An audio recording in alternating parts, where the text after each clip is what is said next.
Well, you probably have your calendar marked. Just 3 days to go until the HST hits in British Columbia. It could pinch a little or a lot, depending on your spending habits and what you buy.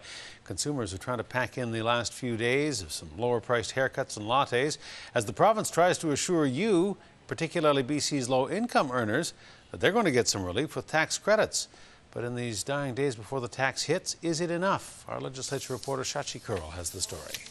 Part of what I've been concerned about with the HST is not knowing what is being taxed and what isn't, and I just found out that basic groceries aren't being taxed. Right. It's especially important for Lesley Valour to know what she will and won't pay more for when the HST is implemented this week. Valour's a single mother, a low-income earner, and when she starts school in September, money is going to be really tight. It is nice to go out for a little treat, even if it's just something like a bowl of chili and a cup of coffee at Tim Hortons.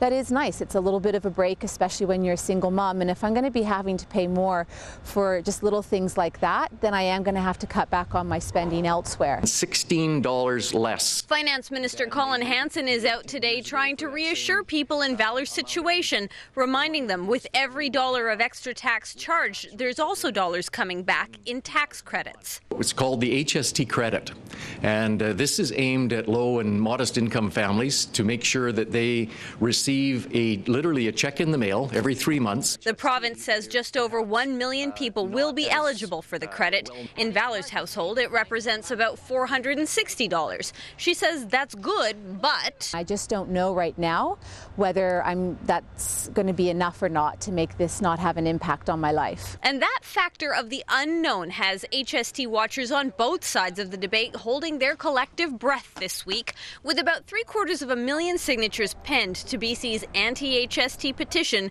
No side leader Bill Vander Zalm says he'll be delivering more than 100,000 pages to Elections BC on Wednesday. But does knowing that the tax is essentially a fait accompli make the petition the beginning or the end of continued voter anger? I won't really care. It's just more tax than I would pay if I was back home. I think it would take time for me to get used to it, especially because I'm a cyclist. Yeah, maybe this week, next month, they'll still be fairly upset about it. The difficulty of these kinds of campaigns is they need a focus.